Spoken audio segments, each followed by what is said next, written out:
My parents left my younger brother a mansion worth $800,000 in New York. They left me a rotting wooden cabin in the middle of Alaska. On the day I found out, my fiancée slammed the door in my face, shouting that I was a pathetic loser who would never amount to anything.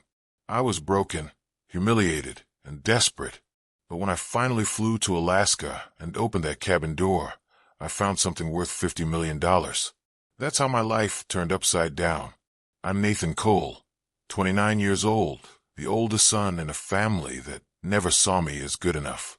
My younger brother, Lucas, was the golden child. People my family used to say he could charm anyone. My father, Harold, believed Lucas had the ambition to carry the Cole name forward. My mother, Evelyn, was softer and more gentle, but she never challenged my father's decisions. Lucas was their pride. I was their afterthought. Sarah Blake, the woman I thought I was going to marry, didn't hide how she saw me either. We had been engaged for a year, and I believed we were building a life together. The truth is, she was only waiting for me to catch up to my brother's success. When she learned about the will, she didn't just leave. She spat venom into my chest that I'll never forget. And that's where my story begins. The moment I lost everything I thought I had, and the moment I was forced to step into something I never expected. When I was growing up, I always knew I was the background character in my own family. Lucas, my younger brother, was the shining star. If he wanted something, my parents found a way to give it to him. If I asked for the same thing, the answer was that it wasn't practical or that I needed to work harder. Our father, Harold, was a man who believed life was a battlefield. He had this idea that one son had the strength to lead and the other needed to toughen up. My mother, Evelyn, was kind and affectionate when we were alone, but in front of my father she was quiet, always supporting his choices. Lucas played varsity soccer, and my father was at every game yelling from the sidelines, proud as if he had raised a champion. I remember once bringing home a short story I had written in high school. My teacher had called it exceptional. I placed it on the dinner table, waiting for recognition. My father barely glanced at it before turning to Lucas to ask about his goals for the next soccer season. That moment stuck with me, the way silence feels louder than words. As an adult, the same dynamic continued. Lucas thrived. He became a financial consultant in New York City, driving expensive cars, living in luxury apartments, and taking weekend trips to Europe. He always had a new watch or a new suit, and people praised him for his confidence. I worked hard too, but in jobs that barely covered rent and bills. I tried to be proud of him, but I could never shake the shadow he cast over me. Sarah came into my life 3 years ago, and at first, she felt like a lifeline. She was beautiful, ambitious, and full of energy. She told me she loved how different I was from the men she usually dated. She said I had a soul and a heart, and for a while, I believed her. But as time went on, her words changed. She began comparing me to Lucas, asking why I couldn't dress like him, why I couldn't aim higher, and why I couldn't fight harder to succeed. At dinners, she would lean across the table and say things like, "Nathan, I just don't understand how you're content with this small life. Don't you want more? Don't you want to be somebody?" I told her I was trying. I told her, not everything could be measured by money or status. She would roll her eyes and say, "Tell that to the landlord when rent is due." Then came the phone call that changed everything. Our family lawyer contacted us about the will.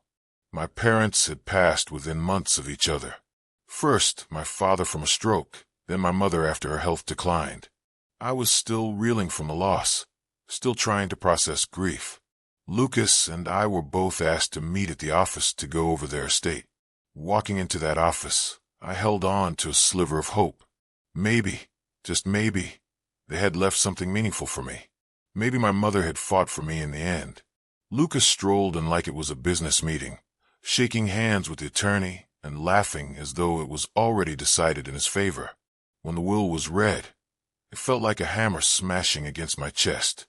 Lucas received a mansion in New York valued at over $800,000, along with a majority of their financial assets. I received the deed to a remote cabin in Alaska. That was it. No explanation, no balance, Just Lucas with a mansion and me with a forgotten shack in the wilderness. I sat frozen in the chair, my fingers gripping the armrests, my face burning with humiliation. Lucas smirked as if life had simply confirmed what he already knew. "Guess Dad always believed in me," he said, patting me on the shoulder like I was a child who needed comfort. When Sarah heard about it later that night, she lost control. She shouted so loudly the neighbors could hear through the walls. "A cabin? Are you kidding me? Lucas gets a mansion, and you get a shack in the woods? Do you even hear yourself when you talk about your life? You are a pathetic loser, Nathan. You always have been." She threw the engagement ring on the table. "I am not wasting my life on someone who will never amount to anything." Then she stormed out, slamming the door hard enough to rattle the frame. I sat there in silence, staring at the ring. I felt stripped bare. Not only had I lost my parents, but in the same week I had lost the woman I thought I was going to spend my life with. Every insult from my childhood came back at once, each one echoing in my head. My father's dismissive tone, Lucas's smug pride, and Sarah's cruel words were all a chorus, telling me I was worthless. For days, I carried the deed to that cabin in my pocket. I pulled it out over and over, staring at it like it was a cruel joke, a rotten shack in the middle of nowhere. What was I supposed to do with it? Sell it for scraps? Burn it down? Pretend it didn't exist? But the more I stared at the faded ink on that paper, the more something shifted inside me. Maybe it wasn't about the property itself. Maybe it was about facing what my parents had left behind. One night, as the city traffic roared outside my window and my apartment felt like a prison, I made the decision. If this was all I was worth to them, I needed to see it with my own eyes. I bought a one-way ticket to Alaska. That was the moment I stopped running from my family's judgment. That was the moment I decided to face the cabin. The plane to Alaska was small and rattled, as if every gust of wind might pull it apart. I sat pressed against the cold window, staring at endless stretches of snow and forest below. I clutched the deed in my hand like it was both a curse and a key. My mind replayed Lucas's smirk and Sarah's final words. "Pathetic loser." Those words cut deeper than anything my father had ever said. They were sharp enough to follow me into the silence of the plane cabin. When the plane landed, the air outside hit me like a fist. It was colder than anything I'd ever felt in New York. The ground was blanketed with snow that crunched under my boots, and the sky was an unbroken gray. A driver, whom I had arranged with a small local airline, loaded my bag into a battered truck and drove me down icy roads for hours. We passed nothing but forest, frozen rivers, and the occasional old wooden house that looked abandoned. Finally, the driver pulled up to the end of a narrow road and pointed ahead. "That's as far as I can take you. The rest is on foot. The cabin should be about a mile that way." I paid him, slung my bag over my shoulder, and started walking. The cold bit into my skin through my gloves. Each step crunched in the snow, and the silence of the woods was heavy. There were no cars, no people, no city noises, only my own breath and the sound of boots against snow. When I finally saw the cabin, my heart sank. It looked worse than I had imagined. The porch was sagging, one of the windows was broken, and the wood on the outside was blackened and cracked from years of rot. The roof looked like it could cave in at any moment. I laughed once, bitter and short, because this was exactly the kind of inheritance you would leave to someone you didn't care about. I dropped my bag on the porch and pushed the door open. The hinges screamed as if the house itself were angry about being disturbed. Inside, the air was thick with dust. Broken furniture was scattered across the floor. The smell of mold and old wood stung my nose. I walked through the rooms, each one worse than the last. The kitchen sink had rusted through. The floorboards creaked like they were ready to snap under my weight. A family of mice had chewed through what once might have been a couch. I sat down on a chair that looked sturdy enough and buried my face in my hands. "This is what they thought of me," I said aloud, my voice echoing in the empty cabin. "This is all I'm worth." I wanted to call Lucas right then, just to hear his voice gloat over the phone. I wanted to shout at him, to ask why our parents thought he deserved everything while I got nothing but ruin. But I knew what he would say.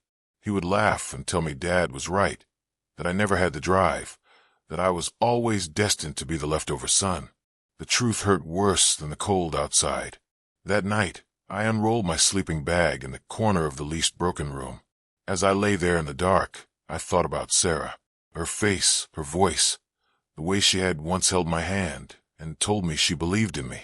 Then her words from that last night came back, pounding in my head like hammers. Pathetic loser. She had said it with such venom that I could still hear it over the howling wind outside. Sleep did not come easily. Every creak of the old cabin made me wonder if the roof would collapse over me. Every gust of wind made the broken window rattle like bones. I pulled the sleeping bag tighter around me and stared at the shadows on the ceiling, wondering if I had made the biggest mistake of my life. The next morning, I woke to silence. The fire I had tried to build in the fireplace had burnt out, and the cold had seeped into my bones. I stumbled outside, watching my breath cloud the air, and stared at the trees surrounding me. The cabin was isolated. There were no neighbors, no one who would hear me if I shouted. I had never felt so completely cut off from the world. For a moment, I thought about leaving, selling the land to the first buyer I could find, taking whatever money I could scrape together and disappearing back into New York. But the image of Lucas in his mansion and Sarah laughing at me made me stay rooted where I was. I could not go back to them beaten. That thought burned in me as I walked back inside. I began to explore the cabin more carefully, pushing aside broken chairs and clearing out piles of rotting wood. Anger drove me forward. Every time I lifted a piece of debris, I thought of my father telling me I was weak. Every time I swept dust into a pile, I thought of Lucas's smug face. Every time I opened a door, I thought of Sarah's voice cutting me down. As I worked, I told myself, there has to be more to this. There has to be a reason they left this place to me. It was the only way I could make sense of the unfairness. I couldn't accept that the cabin was just trash they wanted off their hands. By evening, my body was sore, but something kept me moving. It wasn't hope. It was desperation. If I didn't find something here, I knew I would leave Alaska shattered and empty. And then, as I pulled a dusty rug away from the floor, I noticed a handle, a small iron ring embedded in a square wooden panel. I crouched down and pulled, and the panel lifted with a groan of wood and rusted hinges. Beneath it, a dark space opened up, a hidden cellar. My heart pounded. For the first time since arriving, I felt a spark of something other than despair. The handle in the floor felt cold against my fingers. My heart was racing faster than it ever had before. I knelt there, breathing hard, staring at the black opening beneath the cabin. The smell rising from it was damp and earthy, like soil that had been sealed away for decades. For a moment, I hesitated, afraid of what I might find. Maybe it was just a storm shelter. Maybe it was nothing. But something inside me pushed me forward. I grabbed a flashlight from my bag, clicked it on, and shone the beam into the hole. Wooden steps led down into darkness. They looked worn but intact. My stomach tightened as I lowered one foot onto the first step. It groaned under my weight, but it held. Slowly, carefully, I descended, the flashlight trembling slightly in my grip. The cellar was colder than the cabin above. My breath fogged in the beam of light. I swept it across the room and froze. Wooden crates stacked along the stone walls. Metal chests, some rusted, some surprisingly well preserved. A large trunk in the corner. Dust covered everything, but the space was organized and deliberate. I crouched in front of one of the crates and pried it open. The wood splintered as I pulled it apart. Inside, rows of cloth bundles were neatly tied with twine. I picked one up, unwrapped it, and nearly dropped it. In my hands lay a stack of gold coins, heavy and gleaming, even through the dust of decades. My chest tightened as I whispered into the dark, "What is this?" I tore open another bundle. Antique jewelry sparkled back at me. Rings, brooches, and necklaces, each one shining with stones I couldn't name but knew were valuable. My pulse thundered in my ears. I opened another crate and found more of the same. Gold, silver jewels. It felt like stepping into a dream. I stumbled back against the wall, clutching the flashlight as the truth sank in. My parents hadn't left me garbage. They had left me something hidden, something enormous. The weight of it nearly crushed me. Not because of its value, but because of what it meant. They had trusted me with this, not Lucas, me. For years, I had believed I was the disappointment. I had lived under the shadow of Lucas's success and my father's criticism. Now, I was staring at proof that my parents had seen me differently than I thought. They hadn't chosen Lucas. They had chosen me. But the realization didn't just bring relief. It brought fear. What was I supposed to do with all of this? Who else knew about it? What if Lucas found out? What if Sarah heard and came clawing back into my life? My hands trembled as I set the gold coins back into the crate. This wasn't just wealth. It was responsibility. It was dangerous. I forced myself to keep exploring. In the large trunk in the corner, I found leather-bound ledgers, brittle with age. Flipping through the pages, I saw detailed accounts of land rights, mining claims, and business dealings dating back nearly a century. My family's history was written here. They had owned vast tracts of land, and some of the documents suggested rights to resources that could still be active. One name kept appearing: my grandfather, Victor Cole. I had never known much about him, only that he had been a hard man, stricter even than my father. Now I understood he had been building something that had passed through generations. And here in this hidden cellar my parents had passed it to me. I sank onto one of the crates. The flashlight balanced on my knee, and I tried to breathe. For so long I had believed the lie that I was worth nothing. Yet here I was sitting on top of wealth, so immense it was almost impossible to grasp. $50 million or more hidden away beneath a cabin everyone thought was worthless. But this was also the moment of decision. I couldn't just leave the treasure here and pretend it didn't exist. I couldn't run back to New York waving it in Lucas's face either. That would invite chaos, lawsuits, and maybe even threats. And Sarah, God, she would come back the second she caught wind of it, acting like she had always believed in me. I knew I couldn't let that happen. I made a vow right then, whispering it into the cold air. I won't waste this. I won't let them take it. I'll protect it.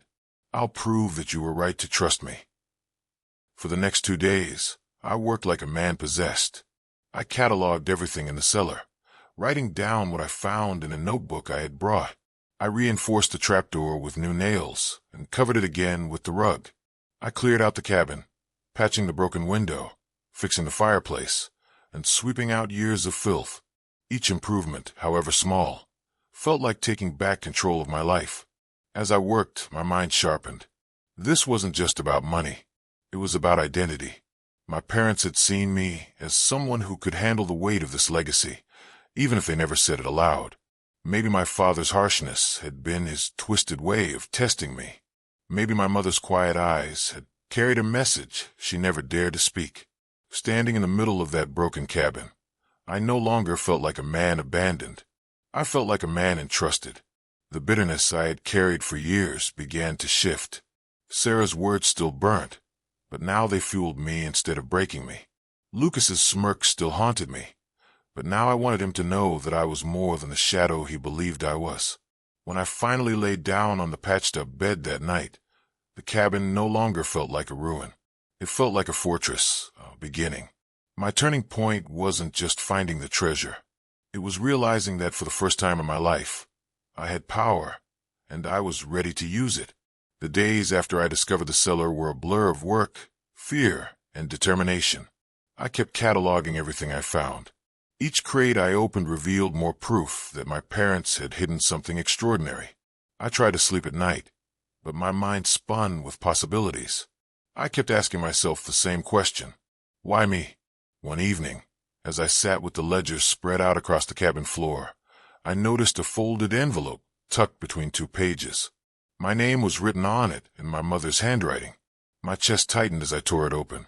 Inside was a letter, yellowed but carefully preserved. "Nathan," it began, "if you are reading this, it means your father and I are gone. I need you to understand that what we have left for you is not a mistake or a punishment. It is trust. Your father always saw Lucas as bold, but he also saw recklessness in him. He saw pride in appearances, not substance. With you, he saw strength that does not show itself in loud victories, but in patience, resilience, and heart. We knew you would protect this legacy, not squander it. Please forgive us for the way it may have seemed. We love you, your mother. The words blurred as tears filled my eyes. For years, I had believed my parents thought I was worthless. For years, I had carried their silence as proof that they never believed in me. And now, in my hands, I held proof that I had been wrong. They had believed in me all along. They just had a different way of showing it. I pressed the letter to my chest, my heart pounding so hard it hurt. Every insult Lucas had thrown, every time my father dismissed me, every cruel word Sarah had screamed, it all collapsed under the weight of this one truth. I was the one they had chosen, not Lucas, not the golden boy me. But that realization also brought the storm to my doorstep. The news of the will had already spread among family friends, and Lucas had begun asking questions. He called me one night, his voice sharp. "So, how's life in your little shack?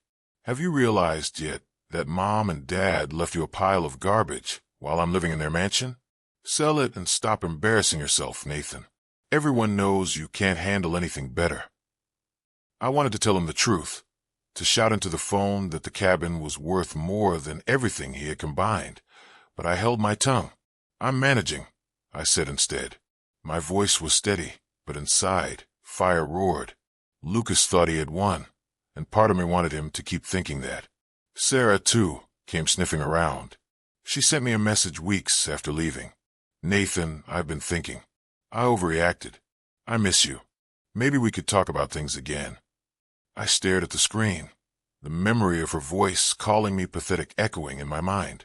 For a moment, I considered responding, but then I deleted the message without a word. She hadn't missed me. She had heard whispers about money, and she wanted a piece. I turned back to the cellar. I pulled out more documents and realized the scale of what I had inherited. My grandfather had staked claims in Alaska's land during the early days of resource exploration.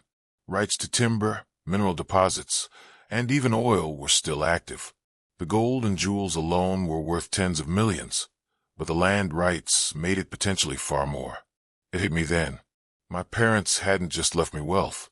They had left me a future, a way to rise, not through someone else's approval, but through my own decisions.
built something powerful, and my parents had chosen me to continue it.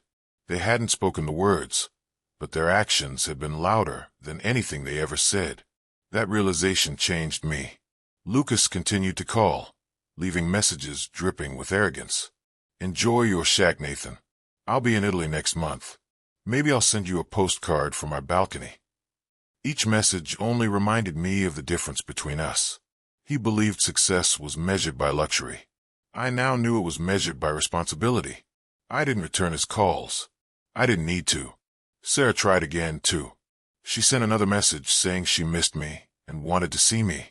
This time she added, "I don't care about what your parents left. I just want you back." But I knew her words were empty.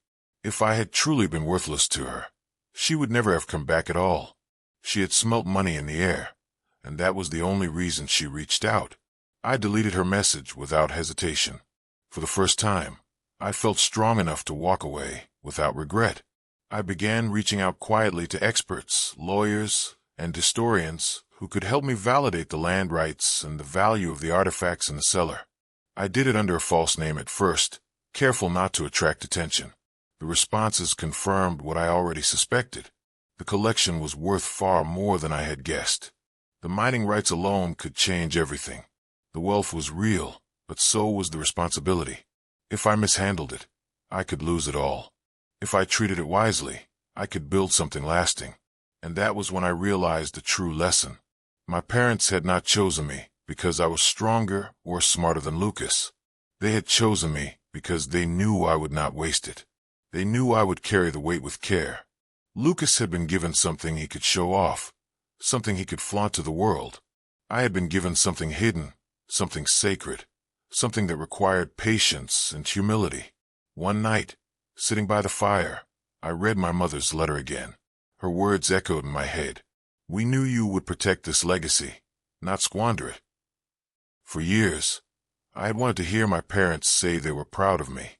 I thought I needed their approval spoken aloud. Now, I realized they had told me in the only way they knew how. They hadn't trusted me with everything. That was pride in its purest form. The man who had walked into that cabin was broken, humiliated, and desperate. The man sitting there now was different. I wasn't Lucas's shadow anymore. I wasn't Sarah's failed fiancée. I wasn't the disappointment my father had labeled me. I was the heir to something far greater than money. I was the heir to trust. When I finally decided to leave the cabin for a short time and return to New York, I carried myself differently. I didn't need to tell Lucas what I had found. I didn't need to flaunt it. I let him believe whatever he wanted because the truth was mine alone. As I boarded the plane, I thought about how quickly Sarah would come back begging if she knew the truth, and I smiled to myself. She would never hear it from me. In the end, the cabin had been more than an inheritance. It was a test, and it was a gift. It broke me down to my lowest point and forced me to rebuild not only the cabin itself, but also my identity. The gold, the jewels, and the land rights were valuable, but the most valuable thing I discovered in Alaska was the truth about myself. If there's one lesson I want anyone hearing this story to take away, it is this. Sometimes what looks like rejection is actually trust in disguise. Sometimes the broken, forgotten places in your life are the ones hiding the greatest treasures. My parents did not abandon me. They gave me a chance to rise. And when I look back at the man I was before I stepped onto that plane to Alaska, I understand something Sarah once said. She had called me a pathetic loser. Back then, maybe I was. But standing here now, I can tell you with certainty, I am not anymore. So I'll ask you this. If you were handed a broken cabin, and inside it you found a fortune, what would you do? Would you sell it and chase the world's approval? Or would you protect it and honor the trust placed in you? That cabin in Alaska changed my life. What I thought was the cruelest inheritance became the greatest gift I could have imagined. My parents didn't leave me behind. They trusted me with something greater than money, something that forced me to grow into the man I was meant to be. I went there broken, humiliated, and angry. I left knowing I was chosen, knowing I had worth that no insult could take away. Thanks for listening. If this story moved you, share it with someone who needs it. Drop a comment with the part that hit you most, And don't forget to subscribe for more powerful stories.